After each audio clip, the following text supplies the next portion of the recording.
Let's go. It's Wednesday, another episode of the Educated Homebuyer Live, where Josh and I answer your mortgage and real estate related questions, update you on the economy, have some fun, all of that good stuff. So, Josh, welcome to the show. I got to start tonight, Jeb, with rest in peace, Jerry West. The logo has left the building, and that is terrible. Terrible news. No, agreed.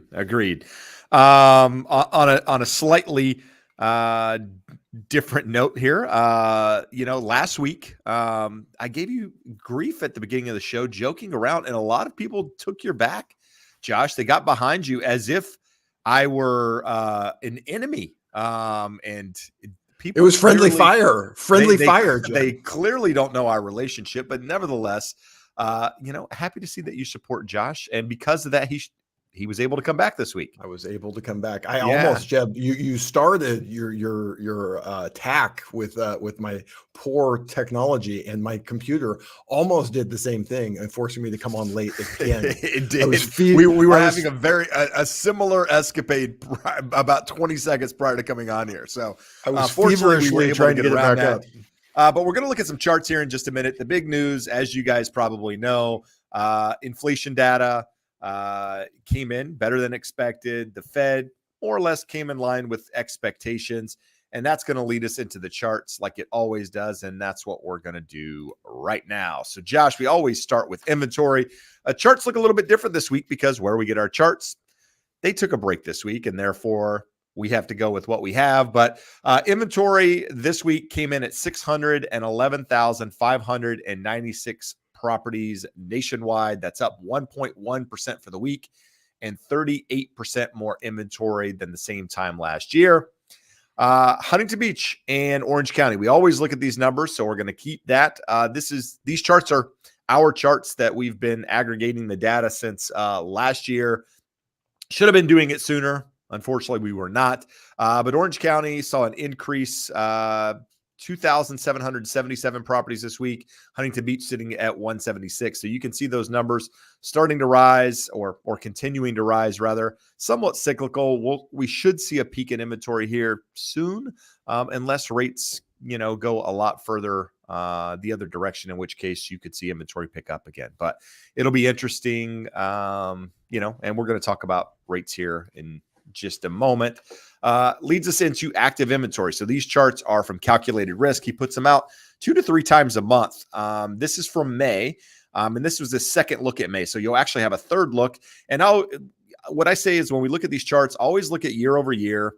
Most of them are increasing for the most part. Connecticut's the only one that's down year over year when you're looking at active inventory based on the cities that they're looking at here. In some cases, it's a state, the entire state, like Connecticut. But then look at 2019. Compare it to 2019.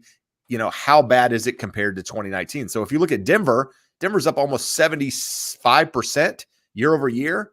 But going back to 2019, pretty even, right? So you're kind of at a normal level compared to 2019 versus Jacksonville, up 106% or so, 107% year over year, 42% versus 2019. So obviously a lot more inventory in that market.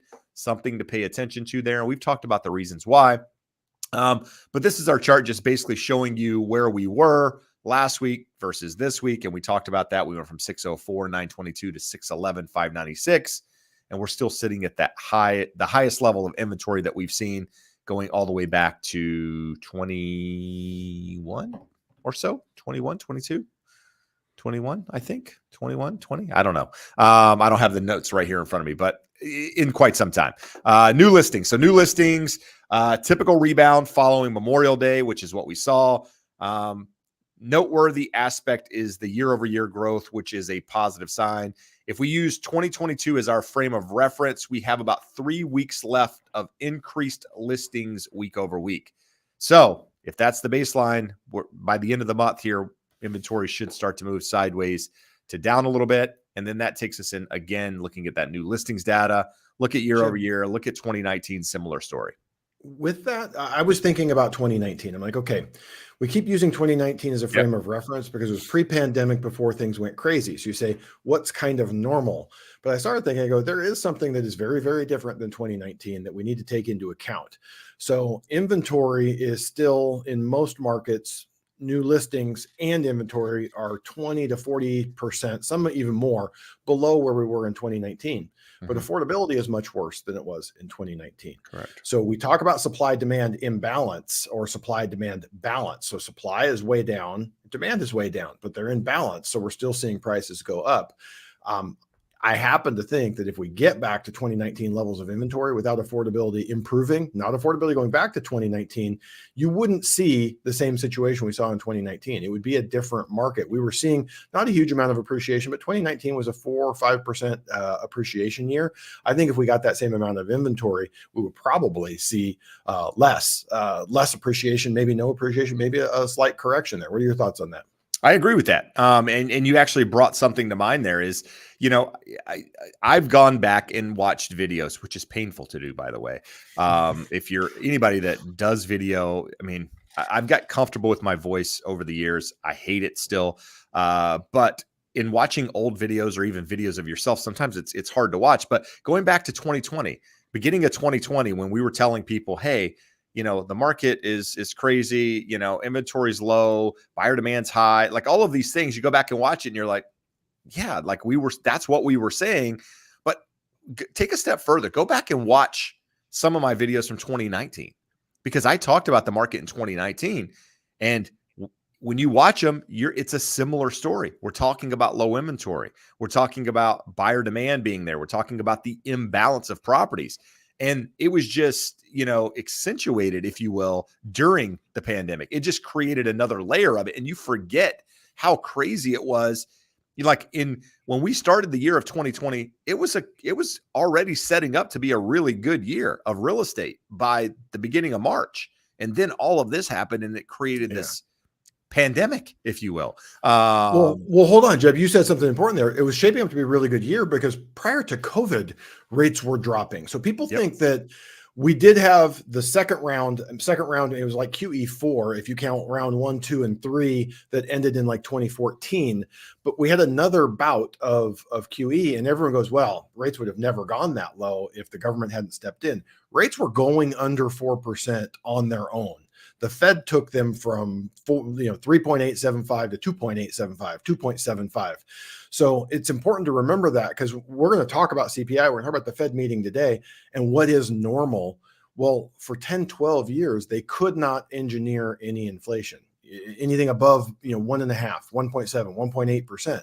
Now we're saying we're never going to get under 2%. A very smart person on CNBC, which most of them aren't, but real smart investor on their day saying, hey, our base case is that the new normal is 2.5 to 2.75. It's a very reasonable expectation, but long way of saying, you were talking about 2019 and 2020 setting up to be a really good year. It was, because rates were going to be in the very low 4s, high 3s, with affordability at a pretty good level and not a ton of inventory. It was going to be a good year for appreciation. It would be a good year for buyers with affordability at a high level. So it will be interesting in seeing where we transition back to. All right, good stuff. Price reductions. So price reductions, when somebody does a price cut on their home, could be $1, could be 5% of the purchase price. But nevertheless, they're up now, sitting at 36% on the year. And that's essentially the highest level that we've seen in the last couple of years with regards to price cuts. And why do price cuts happen? Well, when inventory doesn't sell, a seller has to do something in order to reduce the prices. Now, what I will say is that what I've noticed with a lot of price reductions, oftentimes those are homes that are overpriced to start with, right? It's not a seller that's priced their home correctly from the start and now decided, oh, the market is dropped and we got to get rid of this house. It's somebody that shot for the moon on their price, like my neighbors right now. And, they I'm didn't get their price, so you're not going to have to sell. I'm out of here because my house is a lot nicer, a lot bigger. Let's go. Like, I hope you get it. But the reality is they're not going to. And, that leads into more price reductions. But that's going to take us into looking at CPI. So CPI here, this is a month over month chart. These are the numbers that are reported. So as one on the left or the right comes on the market, on this chart comes on, the one on the left falls off, right? Makes sense? So over the next couple of months, you've got a 0.2, a 0.2, and a 0.5. So Josh, we'll talk about where inflation came in today. 1.6 was rounded up to 0.2. I'm sorry, was rounded up to 0.1. No, is this headline or is this is this core? I can't read it on there. It's headline. Okay, so headline actually came in at 0. Oh yeah, because you could see it on the right hand side there. 0. And so if you get headline at 0 a couple months in a row, you've got some, really August, September, the big months dropping off. But we've said this in the past, and we were wrong when it was February and March and April or whatever, and it didn't happen. So we're going to hold those cards close to the chest at the moment, but you can see what's coming and where we are at the moment. And this is essentially us leading up to the peak, Josh, which was 9.1% or so in inflation. Yeah. And so that just shows that month over month. So we'd hit almost 1.25 on a month over month. So I just wanted to throw this in there so you can see that was the run up. We've recovered the majority of it, but we're still, so that red line, it shows where today's or last month's line was, I guess. And then the blue is kind of where we started back in January 2021. So it looks like if you go all the way through 2023, we have a lot of months that were below that level, that 0.1 to 0.2. Like, I don't know. People don't understand. We talked about last month, Jeb, at the CPI report, that if you take away, which is everyone can play this game, but it was all shelter cost and motor vehicle insurance last month, that was what was keeping us up above 2%. So we can't put the genie back in the bottle. You're not going to make inflation go away. We have reached a new level. We may not inflate from there, but prices are going to stay at this level. But that rate of inflation, I do not believe is going to be as problematic as people think going forward. This is just yet another look at it, showing you the difference between the core. The dotted line is core. The blue line is headline. They're converging. You can see they're coming way down, but they're way up from where they were. And we need to see that 2%. You're going to see in some of the comments from the Fed. So again, just a recap, they were expecting 3.4 year over year, came in at 3.3. Month over month, 0.1, came in at 0, rounded to 0. Year over year decreased to 3.4, was expected at 3.5 on the core. Month over month, 0.2, expected at 0.3. So everything was 0.1 better. And the core month over month reading was 0.163. This is what you were referencing, Jeb, the lowest core reading since 2021. I think we're going to look back. Again, I'm not going out on a limb and I'm not betting any money on this anymore, Jeb, but I think we're going to look back, and somewhere here in the middle of this year. Are we going to laugh? Are we going to look back and laugh? We'll chuckle. We'll chuckle at the good times, the good old days. Everyone loves to play this game. If you take the annualized rate, so year to date, everything we've had with 2 or 3 months that were way above expectations gives us an annualized rate of 3.36. The 6-month annualized rate's at 3.2. Any way you slice it, we're above where the Fed wants to be, but moving back in the right direction. So, Jeb, we have a selection of the comments here of what came out, what was pointed out by Powell at the press conference. So the Fed officials' median view of Fed funds rate at the end of 2024 is 5.1. Previously was 4.6. Now that isn't a big deal. If you look at the last one there, Jeb, the highlighted one that you highlighted, Fed projections imply 25 basis points of rate cuts in 2024 and another 100 in 2025. So they didn't necessarily change the amount of cuts they expect. They change when they expect them, which was to be expected if we're going to keep talking about what's expected and what's not. And staying on that topic, the Fed does not expect it will be appropriate to reduce policy target range until gaining greater confidence inflation is moving sustainably towards 2%. So one of the big topics today on CNBC, on Fox Business, was how does the election play into this? And we've talked about this before. We have a Fed meeting. Is it the day after? It's the day after the election. So they don't want to be political. They don't want to cut right before the election. They don't want to be political. They don't want to cut the day after, because depending on who wins, someone could say, hey, they knew they needed to cut. They didn't do it till after. So I think September and November are absolutely out of the question. So July, are we going to get one next month? Not super likely. So when you look at that, I don't know that they really have any option other than one cut. Even if they wanted to, even if the data really shows going that direction that they should be cutting, I think they've painted themselves into a corner with the election coming up, that in the interest, they are nonpartisan. They should be free to do whatever they think is best. but they just don't want that look. They're already getting enough heat from both sides, Biden and Trump, indicating that they want to have greater influence on the Fed. They're supposed to be nonpartisan. I think they stay out of the way. Fed officials' median view of Fed funds rate in the longer run, 2.8, was previously 2.6. Anyway, you cut it, that's half of what it is right now. They're not giving up on the belief that inflation is going to be much lower. To that point, inflation has eased over the past year, but remains elevated. Yeah, it's going to remain elevated. The rate hopefully will not. Risk to achieving policy goals have moved towards better balance. So it's kind of, Jeb, I don't know what your expectations were heading into today. I didn't expect them to say anything different really than last month. We knew we had the dot plots. We'll look at the chart. But they basically, today was completely expected. The only thing that was to me a little unexpected is the last 3 or 4 press conferences. Powell has sounded confident, acknowledging what's going on, and it's a little different than what they expected, but confident that they had the situation under control. He sounded a little less confident today. What are your thoughts? Well, I will say I didn't expect anything different because they're pre-prepared remarks, right? So the meeting was yesterday. They're not going to see inflation data today and automatically change their stance on the day of. So you wouldn't expect that to happen. I was a little bit surprised that inflation data came in where it did. I thought that was probably going to be in line with expectations, if I'm being honest. And the fact that it did come in better was a positive thing. And the only reason I say that is because we've been essentially disappointed the last 4 to 5 reports on CPI when thinking that, hey, this should be better than it is based on all of these things. I guess I'm now playing pessimist to some degree and saying, well, I just expect it to be worse than what we think it's going to be, because that's essentially the story that's been told so far. So I'm kind of going along with it. We've been talking since last May. Shelter data was supposed to be, way lower than where it's currently reporting. And every single month it's, hey, inflation data is still lagging. Shelter data is still lagging. At this rate, is it lagging or not? I don't know.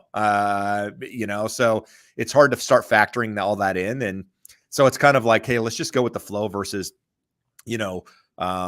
predictions and what have you. But like I said, we were chatting a little bit before coming on here, and I said, I think at this point, it doesn't really matter what inflation does. And hear me out. So inflation came in way better than expected today. And the Fed came out and had their remarks. Yes, they were already prepared, whatever. But the press conference the press afterwards conference gives him a little bit of an opportunity to just speak off the cuff. He didn't really do anything of that. So I'm now leading to believe a little bit that regardless of the inflation data, the Fed has to say something meaningful in order for an actual run in the 10-year, an actual run in interest rates to happen. Until the Fed and inflation and the data are all on the same page 100%, I think we're in this range of 4.2 to 4.5 probably on the 10-year, and bouncing up and down. But, we'll see. Well, here, let's look at a little bit of data. So the other big news, first thing this morning, 5:30 a.m., 8:30 Eastern time, CPI comes out. We already went through those numbers, but we have, I think it's the Richmond Fed does this nowcast on inflation. So for June, you see May is empty because those numbers just came out today. They'll replace that with July here soon enough. But June, 0.09 on CPI and 0.28 on the core, showing their expectation right now for year over year to go to 3.15 and 3.52. So to your point, Jeb, that's continued slow progress in the right direction. But we saw today, surprise to the downside. Hopefully we get that. And surprise to the downside, even below what their nowcast was projecting. So they have a lot of data. That nowcast should be pretty darn accurate. And it was even better or lower than what they thought. You talk about housing inflation. So this is CPI housing inflation. The gray line is an aggregate of the owner's equivalent rent and rent of primary residence. And if you look at it, we can look at the Zillow single family rent index. We can look at 15 other measures. They are all well below this. So we talk about the Fed made policy errors on the way up because it was lagging. Shelter was getting way out of control in terms of both rents and housing prices going up at a rapid rate. And they were not reacting because they're looking at their charts going, hey, inflation's great. It is going to continue to moderate. It hasn't moderated at the pace that any of us expected. And there are those out there that think that the high rates right now, that are putting the stop to that apartment boom will lead to higher rents 2 years, 3 years down the line. We'll see. Everyone thinks they have it figured out until you see what plays out. I wanted to throw this one in here, Jeb. So last Friday we had a jobs report. Just to beat that dead horse one more time, NFP has been coming out month after month after month, and the government telling us everything's great. They had a 600,000 job adjustment on the household survey. It doesn't match up with ADP. It doesn't match up with Indeed. It doesn't match up with Challenger. It doesn't match up with what anything is saying. And none of those are saying anything's terrible. But we got the NFP telling us month after month everything's great based off of this big adjustment that they're making. But anyways, 10 spiked last week and stayed there for most of the week. We kind of made a little bit of a round trip. CPI this morning at 5:30, a big drop, keeps inching lower. Powell starts talking, and we give back about half of the gains today. So to your point that we're not likely to move in a major way in any direction, I think my gut is we just continue to grind lower, not in a linear fashion. You get a little better, you give a little back. You get a little better, you give a little back until something actually breaks. So this is the Fed projections. You see the red is for March, the blue is for June. So you see everything just moving higher, at least for 2024. For 2025, it's a little bit higher, but not all that different. And then 26 and longer run are almost identical to where they were before. So not a whole lot of information. I added, Jeb, because we didn't have enough lines on our chart. I added some stuff for everyone here. If you see the triangle pointing to the right, that is a wedge formation that is actually forming there, where we keep going to the top, to the bottom, to the top, to the bottom. And that just tells you pressure is building in the market. And when we get a breakout, the breakout is going to be bigger than you would otherwise expect. This red up channel has been broken, but it hasn't been broken definitively. And that's where that green down channel we can now see is coming into play. When CPI came out this morning, we were down here right at an important Fibonacci retracement level. We were at the 200-day moving average, and we were at the bottom of that wedge and the bottom of the down channel. And I suppose Powell probably could have said, if he had come out really dovish, it could have pushed us through and seen that big rally. But to your point, Jeb, what you're saying is we need a catalyst to push us through that, and it doesn't appear to be coming. Just like we needed the catalyst to push us out of the bottom of that uptrend, just doesn't. We get disappointed every week expecting some big catalyst to give us a big major move. So interest rates are good, under 7% on the 30. I shouldn't say they're good. They're better. They're improved. Under 7% for the 30-year fixed, under 6.5% for the FHA. Well-qualified borrowers, especially on government loans, are going to do a good bit better than what's reported here. All right, guys. So Josh, can you flick us back to full screen there? There we go. So guys, find any value in that, hit the thumbs up. You guys know this, but I'm going to just say it. Josh does loans. I sell real estate. We're both very good at our jobs. I would say definitely in the top 1% of that. There's a lot of other people out there that are equally as good, but there's a lot of people that aren't even close. So if you want to get in touch with us, want to get in touch with a professional like us, there's a referral link that I'll put on the screen now where you can actually get in touch with myself and or Josh. I can help you buy real estate. Josh can help you do the loan. And if we can't help you, we can guide you in the right direction, and we would love that opportunity. All right, Josh, we have some questions in the chat, and that's where we're going to go now. So this last week on the podcast, though, we talked about mortgage mistakes. This coming week, we're actually going to give a second half forecast of the year. So next Tuesday, second half forecast is what's going to be coming out. And we're going to talk about expectations for housing market, where we see prices going, where we see rates going, where we see, home sales, everything that we talked about at the beginning of the year, and update. So stay tuned because it's going to be a really good episode. But if you missed the mortgage mistakes, you missed, that, go and check it out. All right, Josh, here we go. Got some people just checking in, Dixieland Production, Kevin, Maddie, GD, all here just dropping in. User 007, where can I go for the best tacos in OC? This isn't mortgage related. We covered this question before. We covered it before, but we'll do it again. Houses in my OC town are under contract in less than a week. 1,000 square foot. Wow. So what town are you in? I'm interested in knowing where you're located. Best tacos in Orange County. Wow, that's a big area. Josh, I don't venture out of Huntington Beach very often, so I'm not sure where the best tacos in Orange County are. What's the place we talked? We had this come up for that place at Beach and Adams. They put in where Supermax used to be. Is it K Vita? What is it? Those tacos, K Vita. those tacos are good. Those are good tacos. I'm not saying they're the They best. are good tacos, but they're fancy tacos. They're fancy tacos. A little fancy. I like Baja Fish. Baja Fish is my thing. Baja Fish is like, good. Sancho's tacos are good here in Huntington. There's a lot of good spots. I mean, you've got a lot of Hispanic culture here. I mean, there's good taco places everywhere. We need Foodie Mob on here. We need our buddy Foodie Mob on here. He can give us the rundown on maybe his wife's listening and she can chime in. But anyway, we're actually going to get into some real estate questions here.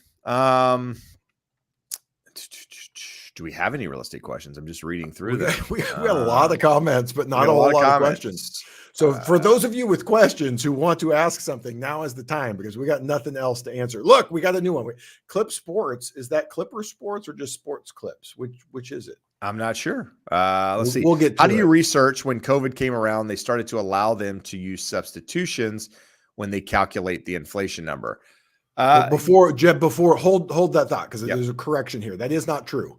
CPI does not allow substitution. PCE always has, and that is why it is the Fed's preferred measure. Because, like you said, state gets too expensive, people will buy chicken. There's other things you can do. They have always allowed that in PCE. That is why that is the Fed's preferred measure, and it is why some people think it's a shitty measure. But it's their preferred measure. So CPI has not changed their methodology post-COVID. It is what it is. There you go. So that answered the question. Clip Sports says, "Is my spouse normal?" No spouse is normal. So we've got that out of the way. It doesn't matter which side you're on. You could be the husband and or the wife. No, nobody's normal. We've been living in a 3-bedroom apartment for 10 years. Rent payment is $2,000 per month. We save about $7,000 per month. Is this the person that I talked to in Beverly Hills? Our dream house mortgage payment will be about $5,000 a month. However, my spouse seeing the savings we get every month, then buy a house. Is that normal, or are we being unfair? Please advise. So Josh got somebody that's paying $2,000 a month, saving $7,000 a month. Is there an advantage of paying $3,000 more to own a house versus putting $7,000 in the bank? Right. Let's start by saying this is a unique situation. Most people are not in this situation. They're like, we save a couple $100 a month in our 401k and we could possibly stretch to buy a home. So there is a path to victory here either way, in that you have excess savings and you're disciplined enough to do it. And it sounds like you're probably being successful investing it. So we don't ever want to say that the only path is home ownership. But in his example, if we look here, if we're able to save $7,000 and our dream mortgage payment is still $5,000, we're still going to save $2,000 a month. It's a compromise, right? Your wife gets to save $2,000 and you get your house. Isn't that the right answer? Could be, right? I mean, again, I think, we often talk about buying a house. What's the single biggest benefit of owning real estate? I mean, that you can count on, and that is you're fixing your housing costs to some degree. Your to a large degree. To a large degree. So your $2,000 rent payment, what was it 10 years ago? Was it $1,000 in? Was it $500 in? Was it $2,000 in? And it hasn't gone up in 10 years, right? So if your housing cost is fixed, right, not really going up, and you're able to continue to put that amount of money away, sounds like a win.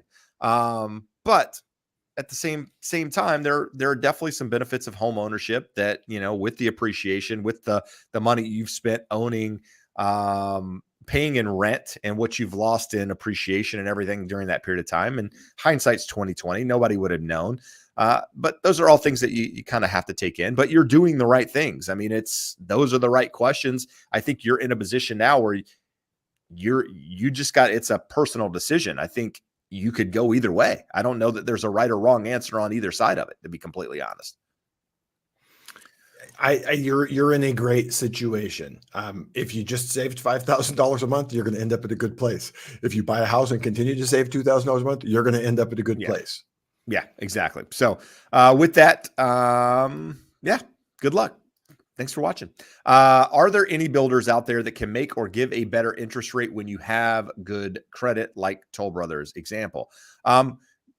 builders aren't all builders, not all. The majority of builders out there are going to offer some, a little bit better interest rate, typically speaking, than a bank, in some cases a mortgage broker, just because of how they're able to buy down rates. Some cases they're able to go in and lock a lot of rates at one period of time and offer them to clients as time goes by, just depending on how they did it up front.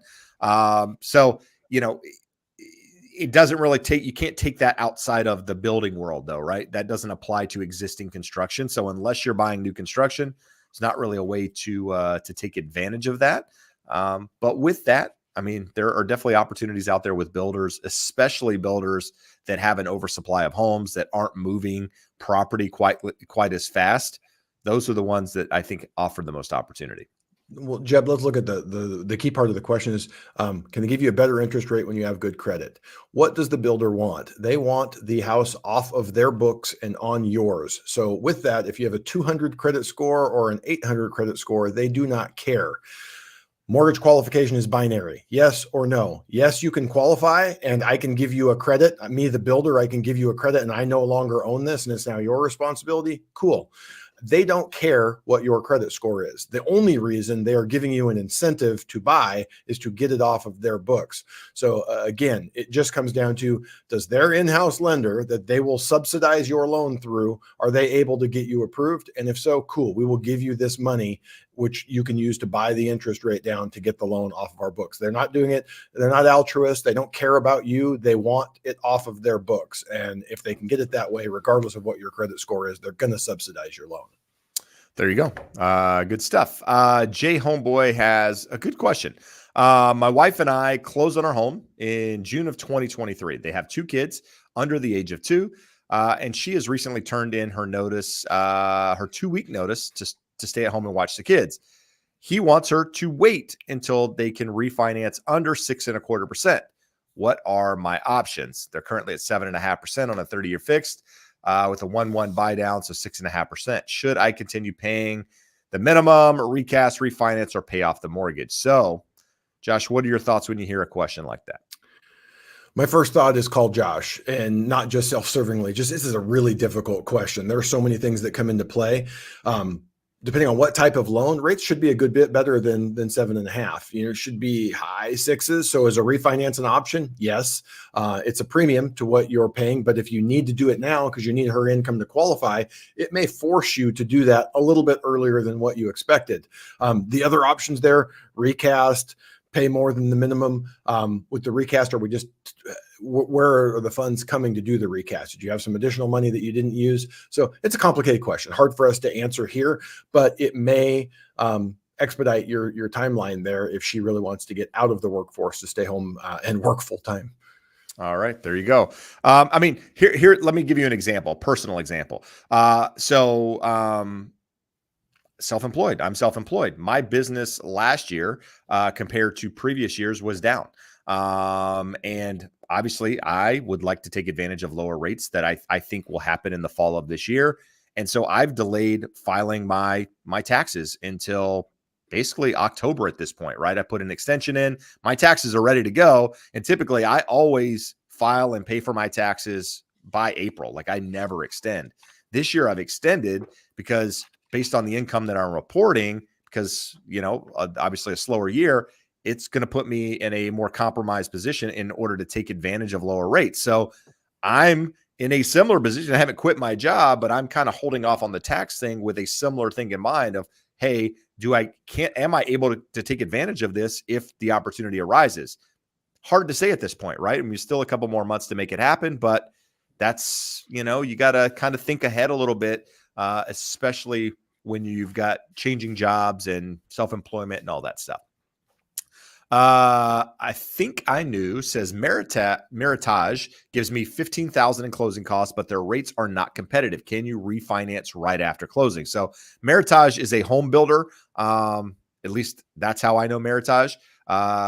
So it sounds like they're getting a $15,000 credit, someone buying a home, but giving a crappy rate. So Josh, what can you do about that after closing, if anything?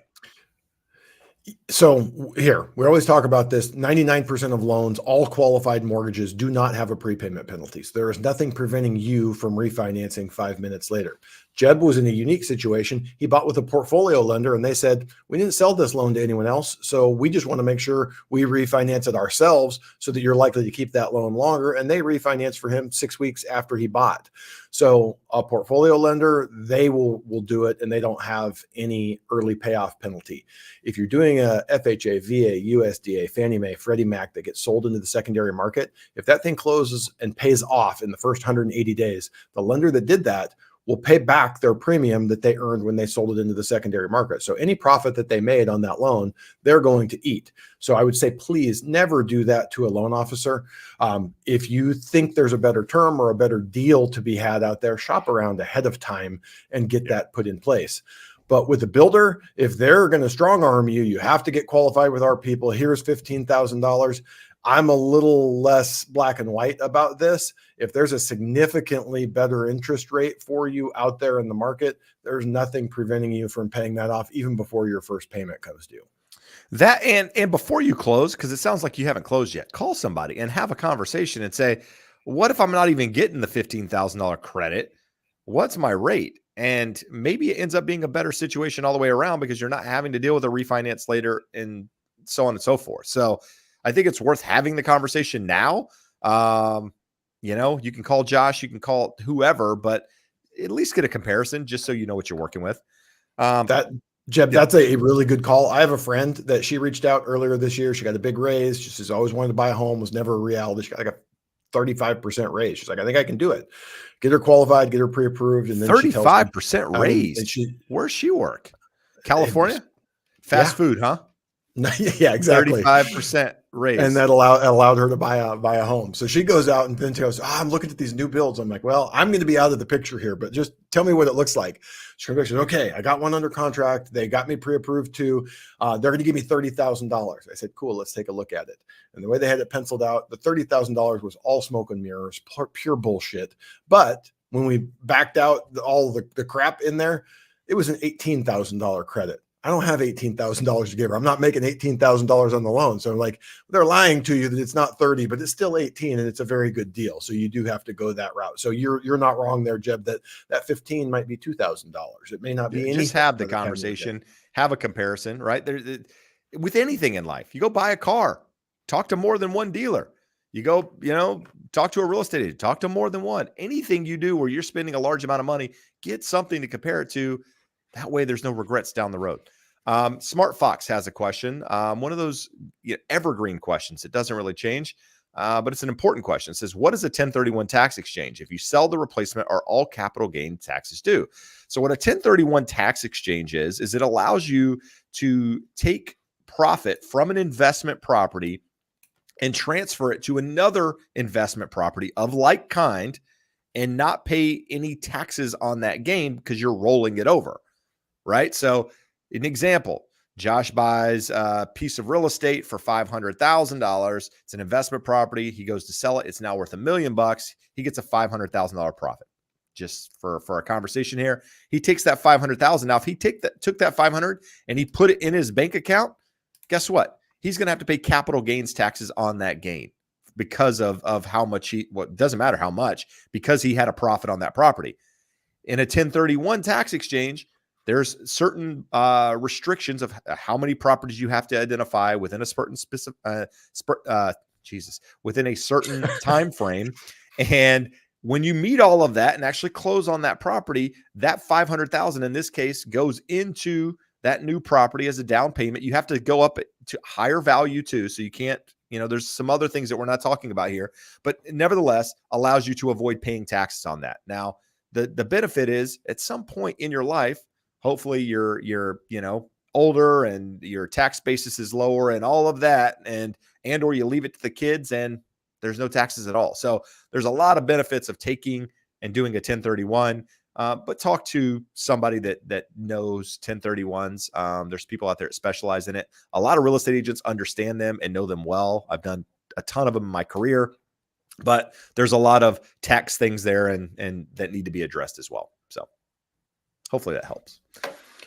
Jeb, we got a good one Yep. here. I like this one. It's a long one. I'll read it. You can start with the answer, and I'll put my 2 cents in. Jennifer says, I'm putting my condo on the market next weekend in Michigan, 20 miles north of Detroit. Thinking about buying a piece of land and a new manufactured or modular to put on that property. What are your thoughts on this versus buying another condo or a house? I'm single, 50, and just want a peaceful, quiet atmosphere away from the city life, but I'm a little leery about buying a manufactured home. Smart or not smart? Here's the thing. I don't know them well enough to be able to give you a real opinion. For some people, they work great.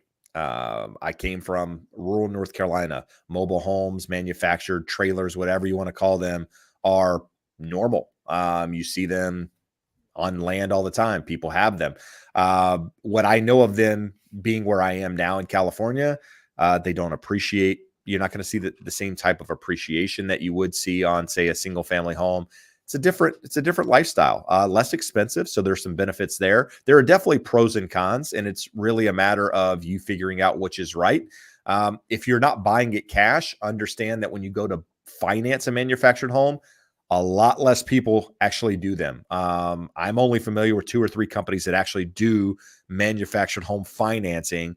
Rates are usually a little bit higher than what a traditional interest rate would be. They're not bad, Jeb. And most programs, when you own the land, most programs will allow it. And some of them will even allow the construction loan. So you're buying the land, having the whole thing delivered, which Jeb, we have people here all the time say, well, it'll be cheaper. I'm going to build a house. I'm like, dude, if you're looking as a first time buyer, that whole process of a construction loan and building is a different animal. But with the manufactured, it's there. Like the building process is less than 30 days and it's done. So the financing from that end is not bad. If you're looking at buying something in a park on leased land where you have to pay space rent, I guess that's more what I'm terrible financing.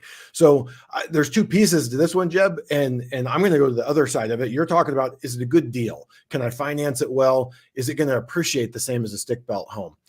Depends on how common they are for the area. But I look at the other side of it. You guys probably heard me say this like 10 times now. There are some really amazing modular manufactured homes out there that you could do something. So when you look at them, are you buying low end or are you buying high end? What's important to you? For me, if you want some quiet space out in the country, not in a condo in town, to me, I'd go get a piece of land and get a bitchin' double wide that they're really, really nice. I mean, you can do anything you want with it, but kind of going back to that. And again, Jeb, we don't have a lot of them, so I don't know how well you can speak on this either. They probably don't appreciate as well as a stick belt home, but I know in areas where they're common. I have a client in the Nashville area right now, just outside of Nashville, and they're looking at both. Like they saw one, sent it to me the other day. It's bitching. It was like a 2-acre lot with a 2,000 square foot manufactured home, and it was nice. They may end up buying stick built, but in that area, there's lots of properties like that, and I don't think there's really a stigma to it when it's a nice property with a nice recent vintage manufactured home. Kind of going back to Jeb, what you were saying about the financing, you do want to make sure it's not 1978. I want to say it's 1976 is when they changed the guidelines and they have a HUD tag. Prior to that, they're very, very hard to finance. I don't think you're talking about an old manufactured home. And also be sure if you're buying land that your land has hookups or sewer or whatever, right? You got to factor that into the cost of doing all of this. Because if not, then that's obviously something you got to take into account. Outside of that, my scope of that is like, I'm a novice. I couldn't give you enough information to really help you outside of just what I know of them. And that's next to nothing. So appreciate the comment either way. It stirs up, new conversations for us, and not talking about the same thing, which that I'm grateful for. All right, Josh.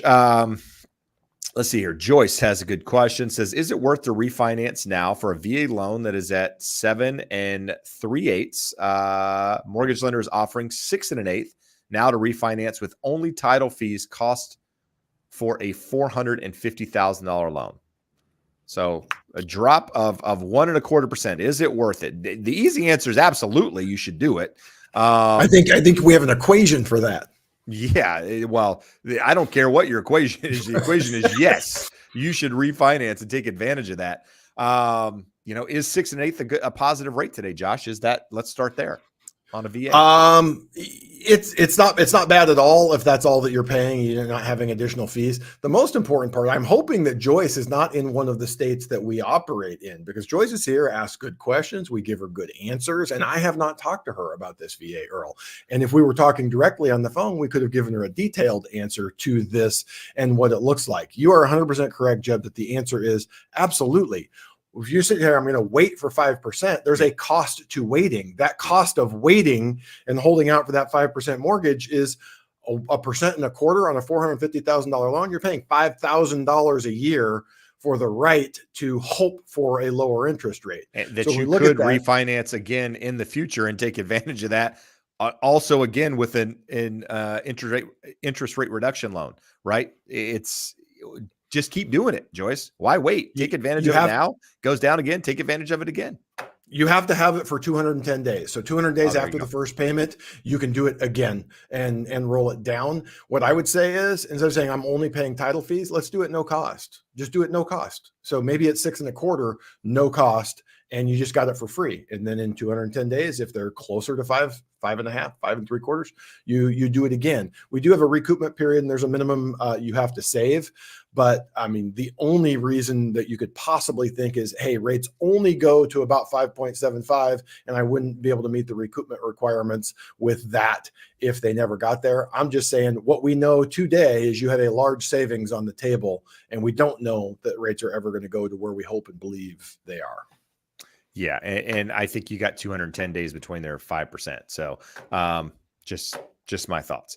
GD, we addressed this specific question, not Fed, not using the words Fed in the conversation, but a podcast a couple of weeks ago, Josh. We talked about locking a loan, everything about relocking, trending down. What can you do? All of that. But in order to save GD some time, Josh, what is the easy answer to this question? It says, I locked my rate today before the Fed press conference. Is it normal to relock if interest rates continue trending down before closing? Well, if we go back and look at that chart, the third or the fourth last slide. So we were improved about 50 basis points this morning when CPI came out. And by the time Powell was done talking, that was down to about 25, 26, 27 basis points. That's not even 1/8% in interest. So there is no movement. You didn't miss out on anything if you locked yesterday versus today. What I was telling people that were asking this morning, even though the market opened up 50 basis points better in mortgage-backed securities, we don't see that on the rate sheet immediately. Lenders are really slow to dole it out. They want to see, does it last till the end of the day? Does tomorrow open up at that level? And then we'll see it pass through to rate sheets. So I doubt that very many people locked at the perfect rates this morning after CPI before the Fed press conference in the afternoon. So bigger question, can you? Let's say something happens in the next couple of weeks and rates drop 0.5%. Yes, most lenders will allow you to renegotiate and not float down. Some do have a float down policy, but they don't have the best rates to begin with. What is a renegotiation? They say you have to save, most renegotiation policies say you have to save 0.25%. Some are as little as 1/8%, but generally you see about 100 basis point movement in the market, which we got 25 today at the end of the day. So keep in touch with your loan officer, ask them what the renegotiation policy is, ask them what you can look at online to see what might trigger it, but please don't ask them every day. I do have have clients every now and again that want to ask every day, did rates move? Can I renegotiate? Very, very rare. Like I've probably renegotiated 5 loans in the last 2-3 years. You had some periods during COVID where we had these rips down where you could renegotiate a lot of loans, but it's pretty rare that within a 30-day window, someone locks that rates drop that quickly that they're able to renegotiate. All right, there you go. Let's see here. Jonathan asked another question around refinancing. I got to return a text here, Josh, while you answer this. Says, if I will be refinancing in 6 to 8 months, would applying for a credit card affect me in any way? For someone with otherwise good credit, no. You're going to have a hit for that inquiry initially. You're going to have a hit for new credit. So you have an account that doesn't have a history. But the longer your credit history is, the greater your mix of credit, the lower your usage is of credit. So let's say you have a card right now that has a $3,000 limit. You have $1,000 on that. You get the new one and it's got $4,000 and you transfer that balance of $1,000 over. You now have more available credit, but the same amount of credit used. So your utilization went down. if you're looking at refinancing 3, 4, 5, 6 months, probably not going to make a huge difference. But it will have a small negative impact in the short run. So if you can hold off, unless there's a really compelling reason to do it, or if you have a score above 750, it's not going to make a big difference. We got an Amazon credit card 2 or 3 years ago to get the 5%. And I looked at it and it was a very minimal hit in the short run. There you go. Looks like we're all done here, Josh. 50 minutes in, no more questions. Easy day. It's an easy life as a mortgage broker, huh? Guys, if you've made it this far, you've been here watching for any period of time, you found any value at all, do us a favor, hit the thumbs up. If you support, Josh and I and, the education that we provide, if you haven't done so already, subscribe to the channel, consider doing that. I'm also interested in what you guys want to know about. The podcast is now, we're on 123 episodes over 3-year period of time, Josh. 3 years? Has it been 3 years? Yeah. Almost 3 years, not quite 3 years. What do you guys want to know? What is it that's important to you that we haven't talked about, or maybe we've talked about that you want an update on? You can also let us know in the comments there too, because that is helpful. You guys are the reason that we do what we do. And if we're not addressing your concerns, your questions, then what's the point, right? You're who we're trying to educate. But that's it, Josh. So, anything you want to add? We're 50 minutes in. What I would say on the loan side, we can help in about 18 states. Those 18 states account for about 80% of the inquiries that come to the channel. So 20% are going to get sent to a trusted friend of ours, of Jeb and I's, that will take great care of you. But we can help about 80% of the people that inquire. And honestly, every week I talk to 2 or 3 people that have painted themselves into a corner because they're talking to someone that doesn't know what they're talking about, didn't do the hard work on the front end. So just reach out, even if it's a second opinion, because we do those fairly regularly, and many times people are in good hands. But if you get that second opinion up front, it goes a long ways towards reducing your stress. Josh, I'm gonna give you 2 softballs here. One, I think I knew, came back and said the FHA offer rate by Meritage is 7 3/8, which is an awful rate, like you said. So I know you can help on that. But another one, Jonathan says, do you do loans in Washington State? So Josh, what's the program you were telling me about earlier today in Washington? Yeah, Jonathan, you need to call. We have a unique correspondent relationship with an investor that we closed it in our name, but the investor is a credit union and they have some spectacular interest rates up there. So we have good interest rates. Theirs are better than what we can offer in other states. We're hoping to have them like a 10-1 arm or a 10-6 arm at like 6 1/4 with 0 points on that.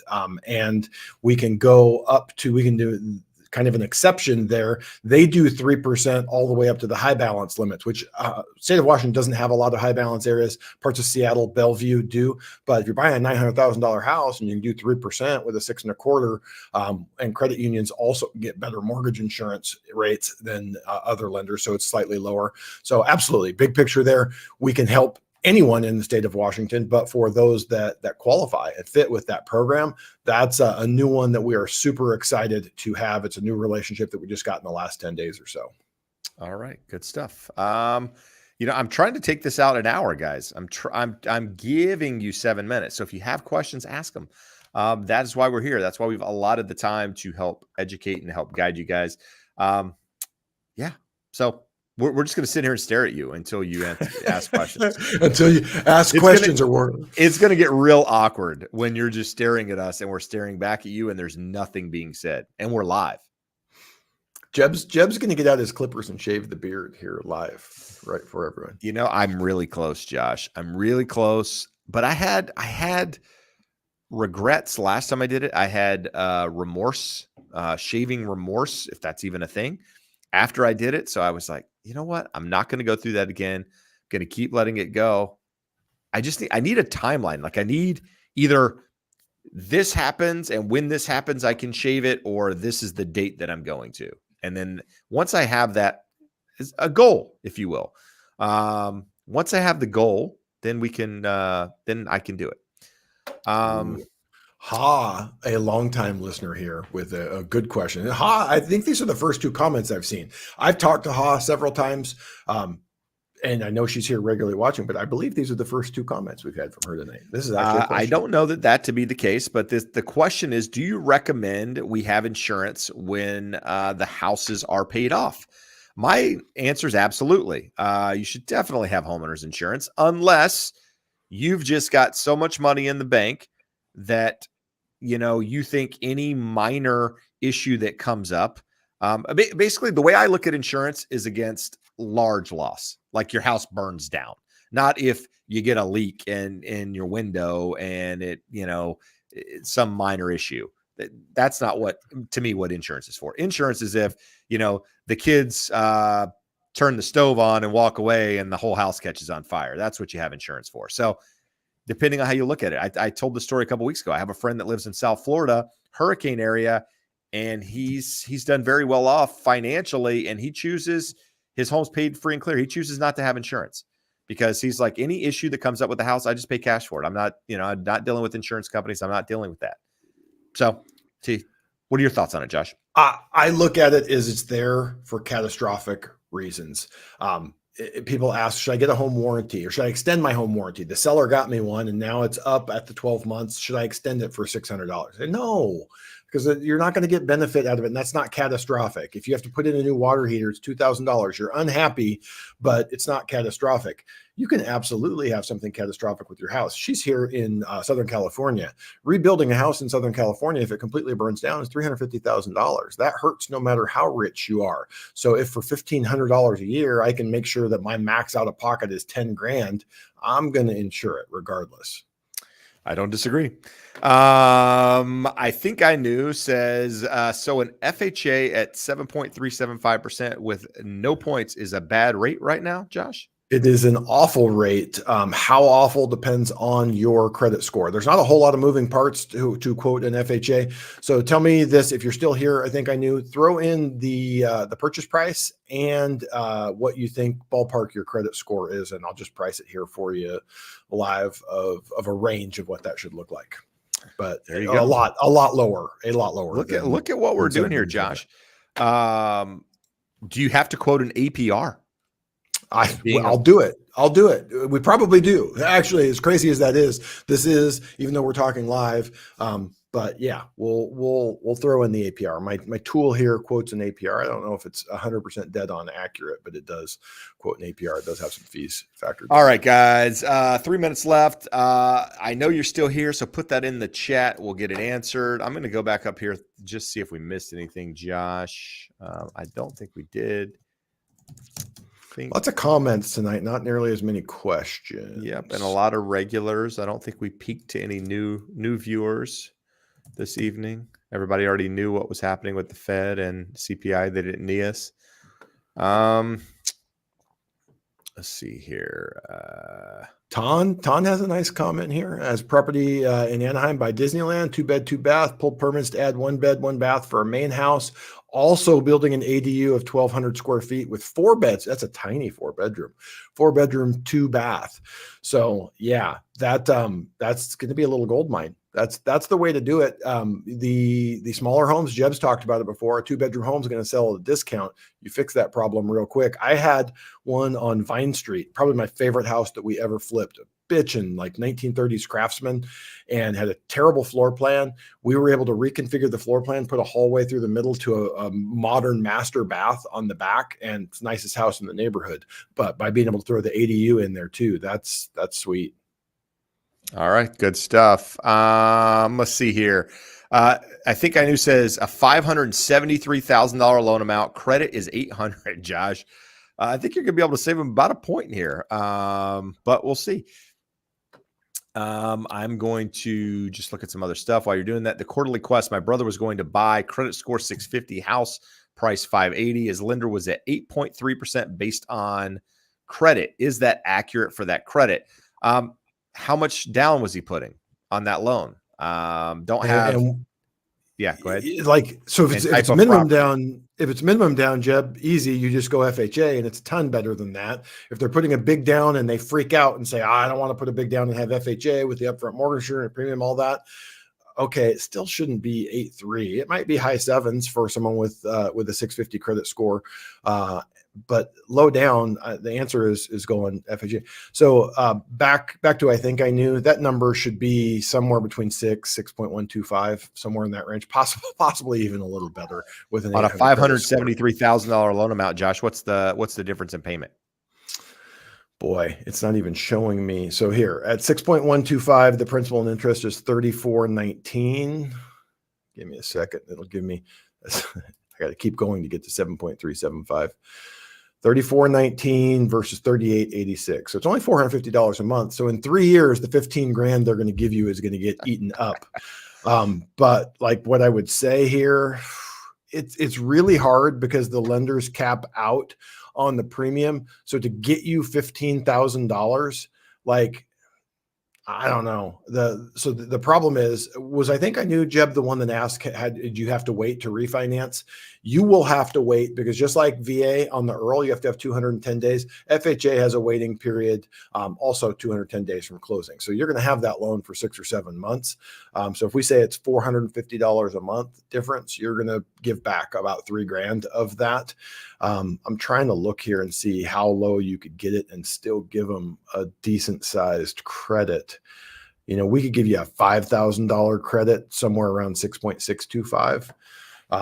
So that's sort of a middle of the road. And Jeb, I forgot to throw our APR in there. Where in the hell is my APR on here? So that 6.625 would have a 7.342 APR. APRs are always really high on FHA because the upfront mortgage insurance premium is considered a prepaid finance charge. So APR sucks. Don't pay attention to it. Yeah. Jose, do we work in the Bay Area? Yes. Reach out. That referral link will get you in touch with us. I'm just kind of going through some quick questions here. Josh, Tan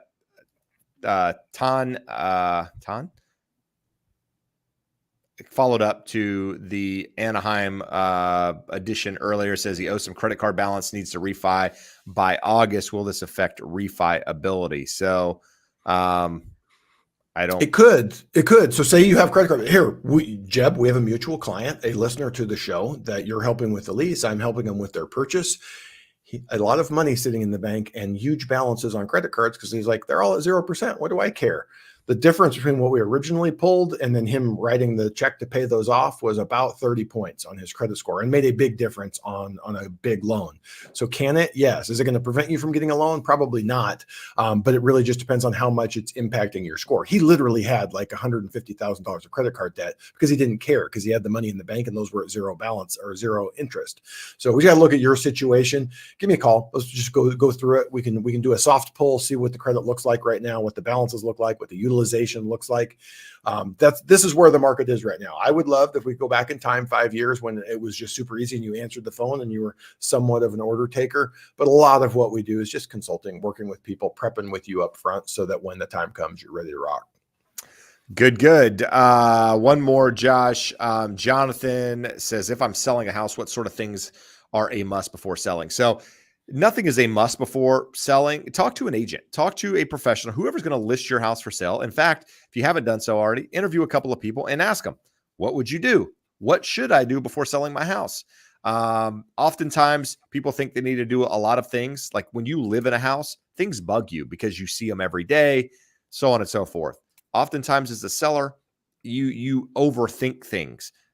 I can tell you because I work with both buyers and sellers. A lot of times buyers don't notice the things that you think are a problem. So have somebody that understands your market, guide you through that, give you advice on what they think is important. And then you can make the decision of whether or not it makes sense. And also understand by doing some of these things doesn't necessarily mean it's going to bring you any more money. It might not do anything at all. In fact, you might be doing things that the buyer doesn't care about when they're going to ask for other things to be done. So that's a conversation for a real estate agent, when you're going through the process, not something we want to address here. But we'll be back next week, Josh, on Wednesday, 5:00 again, answering your questions, updating you on the latest data out there in the market to help you guys. I don't think we get much data this week. We get retail sales is the only thing. We got Juneteenth next week, and I think it throws off the data. Ooh, do we have to take a holiday, Josh, on Wednesday?